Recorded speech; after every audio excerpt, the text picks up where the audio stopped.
Olá, boa noite, bom dia ou boa tarde aos meus amigos, aos meus inscritos no canal. Eu, Babalorixá Breno de Logoendé, estou mais uma vez aqui para falar sobre a nossa cultura afrodescendente, para falar sobre candomblé, para falar sobre aquilo que é a função do canal, a divulgação da história, da cultura afrodescendente, a valorização daquilo que me pertence, né? Aliás, talvez eu pertença ao candomblé, não é o candomblé que me pertence, é eu que pertenço ao candomblé. Então eu tenho uma frase que eu sempre carrego comigo, que a gente nunca ama aquilo que a gente não conhece. Para a gente amar uma pessoa é preciso conhecê-lo e conhecê-lo bem.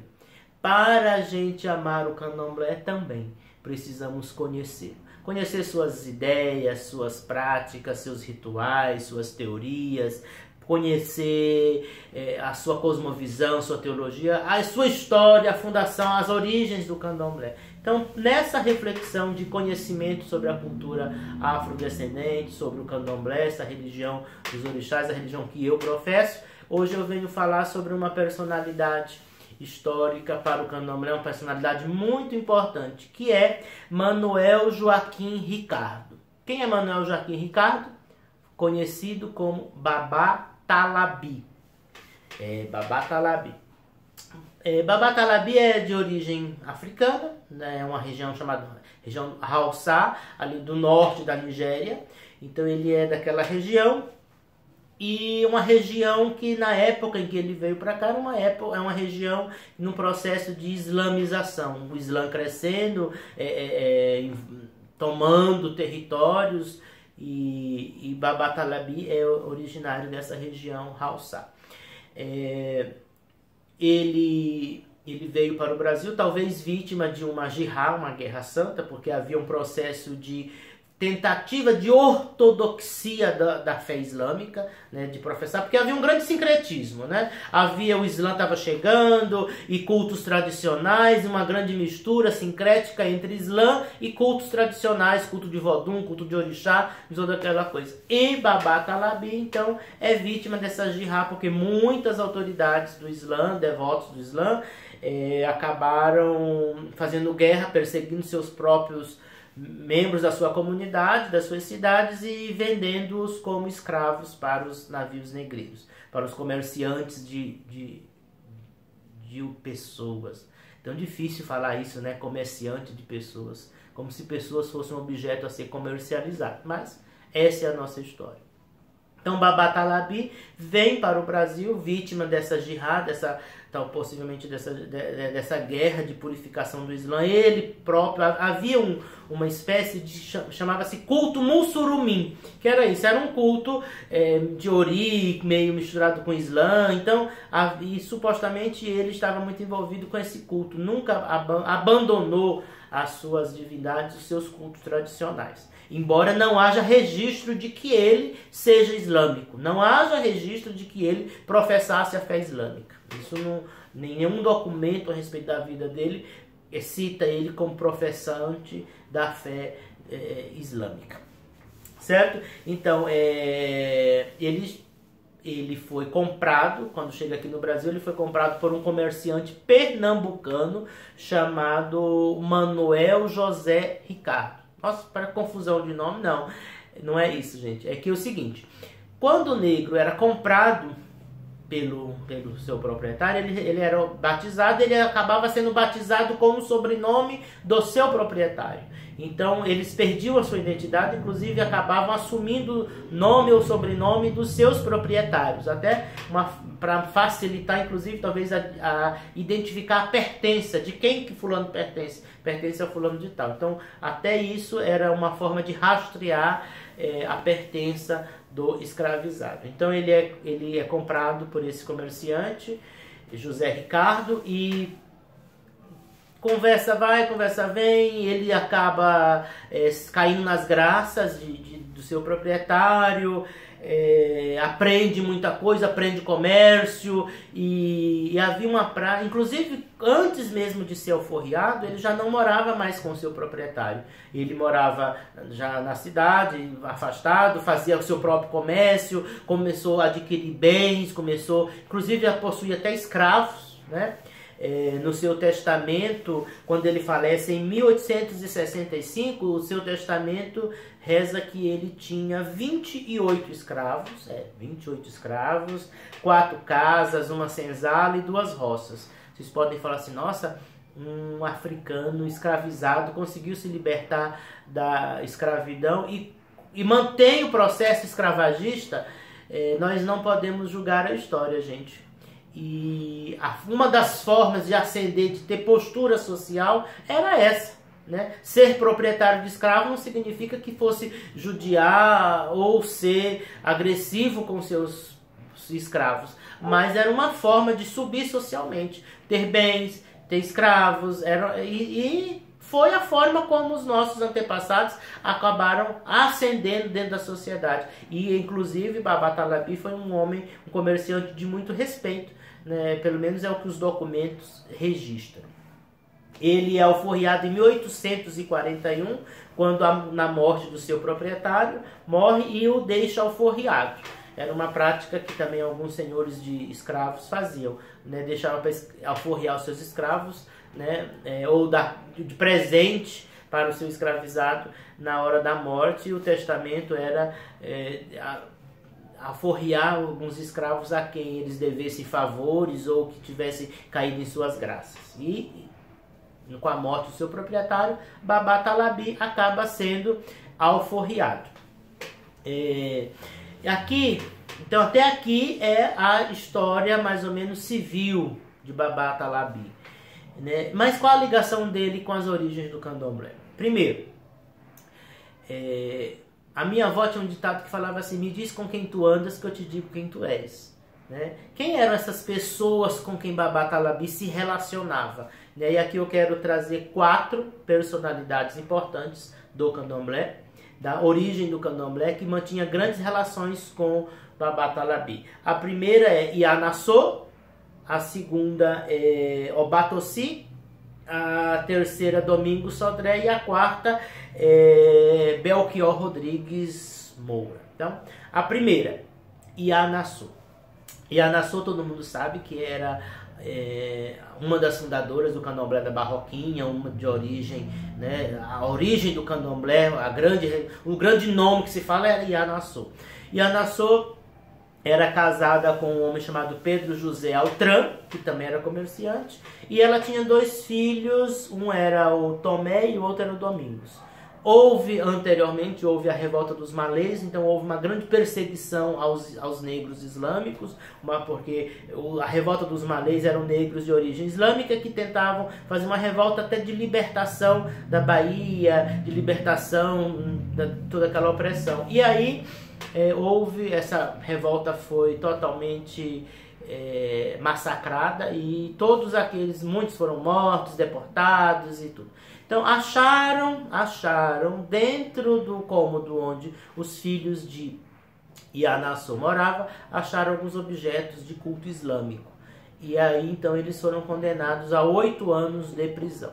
Agora, 8 anos de prisão no Brasil colônia significava o quê? Significava que eles iriam receber um tratamento digno, humanitário nas masmorras? Lógico que não. 8 anos de prisão vai morrer antes disso, porque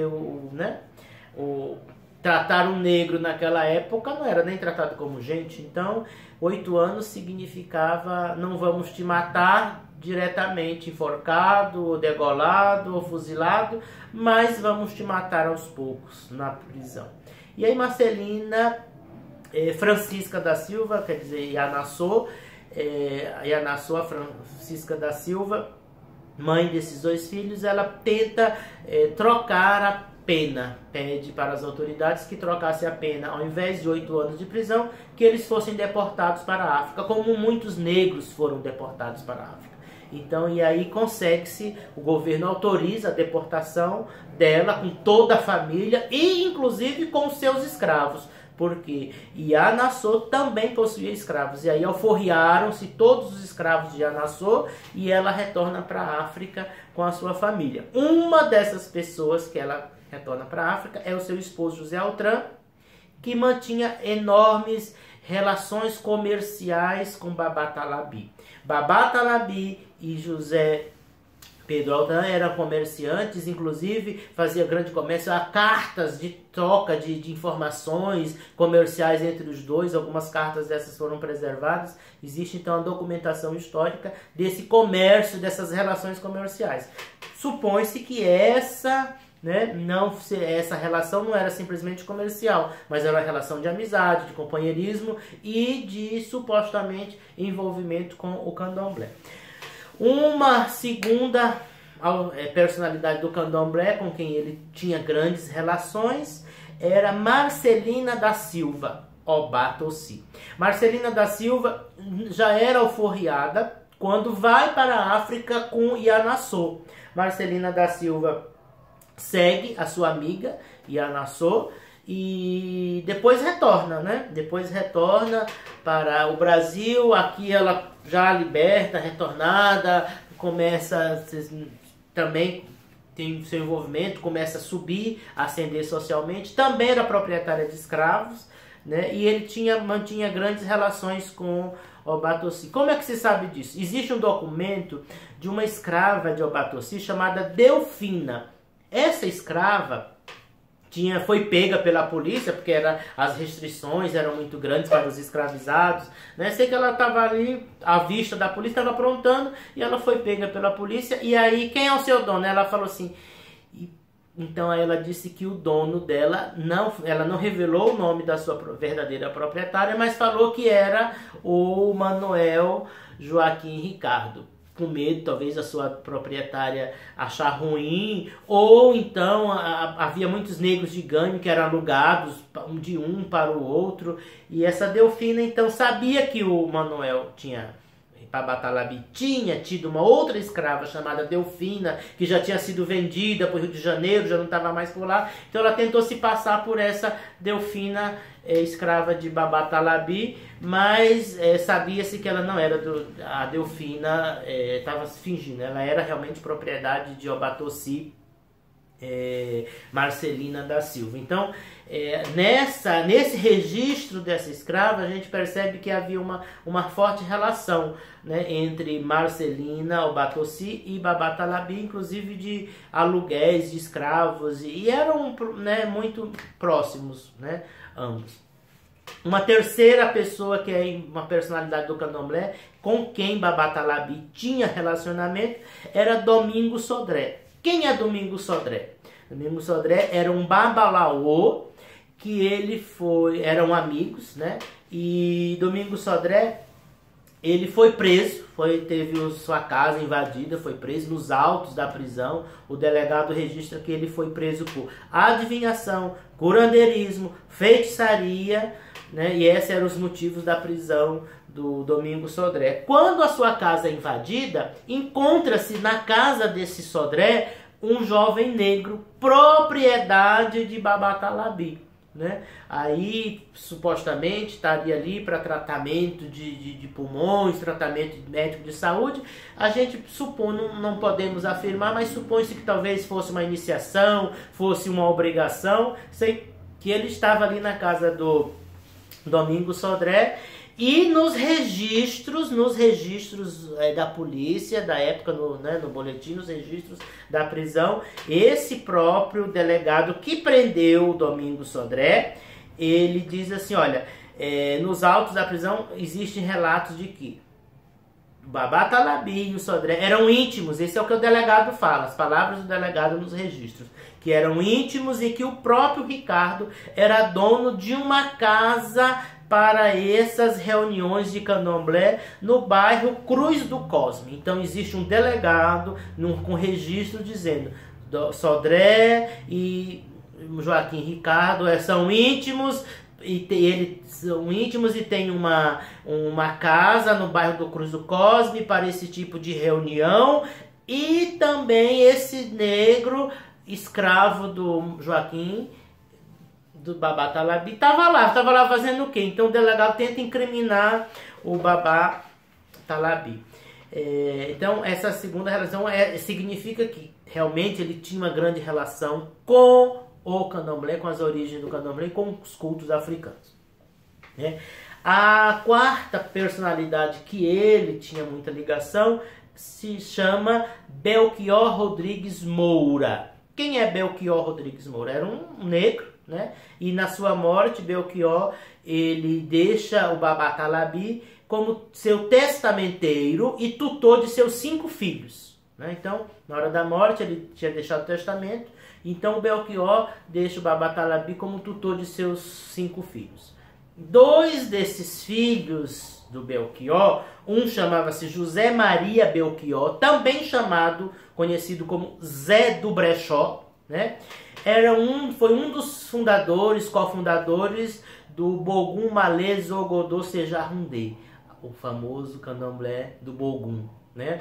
Então, e o outro filho do Belchior era Antônio Maria Belchior, também conhecido como Babá Salacó, que é um dos ajudantes fundadores da Casa de Oxumaré, Salvador. Então, supostamente, existem alguns historiadores que dizem que o Baba Talabi, a um dos filhos de Belchior, ensinou as tradições Jeje, e ao outro ensinou as tradições Nagô. Então ele seria um grande orientador, um grande transmissor de conhecimento, e que a um deles ensinou a tradição Jeje e ao outro ensinou a tradição Nagô. Então Baba Talabi, ele na realidade um africano, grande conhecedor da cultura da sua terra, da sua origem, de orixás, de voduns, e a um deles ele ensinou as tradições Jeje, que deu origem à fundação do Bogum, e ao outro ensinou as tradições Nagô, que deu origem à Casa de Oxumaré. Inclusive, a Casa de Oxumaré lançou até um livro que fala que na sua origem tinha um candomblé ali por volta da região Cruz do Cosme, onde o Baba Talabi ele tinha propriedade, certo? Então, nisso, gente, nós podemos tomar algumas lições. A todas as estratégias que os nossos antepassados fizeram para que o candomblé pudesse seguir em frente. Primeira coisa, companheirismo. Né? Um estar do lado do outro, falando, conversando, as relações. Então, dos nossos antigos, nós temos que aprender o quê? A boa amizade, saber que eu posso estar com o outro, que a casa do outro, que o outro não é meu inimigo, não é um competidor comigo, é alguém que me auxilia, que me ajuda, que me eleva. Então, dos nossos antigos, nós temos que pensar isso. Essa grande rede de relações significa que nós hoje temos que aprender com os nossos antepassados a dar as mãos uns aos outros, sem brigas, sem conflitos, sem essa disseminação de que o espaço, que o outro quando ganha um espaço... Não, eles eram a grande rede de relações, eram parceiros comerciais, eram padrinhos de um, de outro, e um ajudava os outros. Que fique essa nossa missão, que nós possamos, que as casas de candomblé possam ser amigas, que as casas de candomblé possam estar juntas uma com as outras. No testamento de Baba Talabi, ele fala, no final ele fala que ele professa a religião de Jesus Cristo, embora nunca se filiou a nenhuma irmandade católica, né? E não há nenhum registro que ele seja islâmico. E aqui eu termino meu vídeo pedindo a bênção aos meus antepassados, pedindo a bênção aos meus mais velhos, aos meus mais novos, e não se esqueçam, se inscrevam no canal e dê a sua curtida. Muito obrigado!